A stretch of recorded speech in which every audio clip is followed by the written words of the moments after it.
تعمل ايه يا مجنون؟ لا اصبر، ده انا لسه همكس.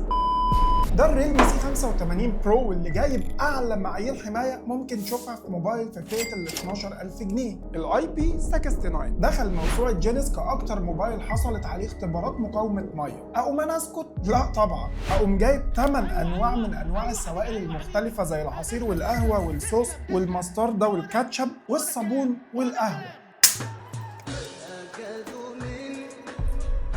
فهنقوم جايبين العصير المتين بتاعنا بالشكل ده، وزي ما انتم شايفين الموبايل شغال تمام التمام وما فيهوش اي مشكله. وتاني اختبار معانا 4 انواع من السوائل التقيله شويه، وده ما يمنعش من حبه صوص كراميل.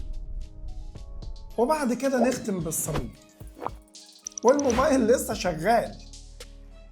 والصمود مكمل معانا كمان لحد البطاريه العملاقه اللي بتيجي 7000 ملي امبير. تدعم الشحن السريع بقدره 45 واط، والشحن السريع موجود معاك في العلبه. وعندك شاشه اموليد عملاقه 6.8 بوصه 120 هرتز معدل تحديث، وسطوع بيوصل ل 4000 هرتز تحت اشعه الشمس المباشره. ريلمي سي 85 برو جاي بمعالج سناب دراجون 685، هيجيبك في الاستخدام اليومي وفي الالعاب، مع ديزاين في منتهى الشياكه. معايا اللون الاخضر اللي عليه نقشه الريش، تحفه بصراحه. ما تنساش تتابعني وتعمل لايك وتكتب لنا في كومنت هتجرب الريلمي سي 85 برو في اي نوع من انواع السوائل.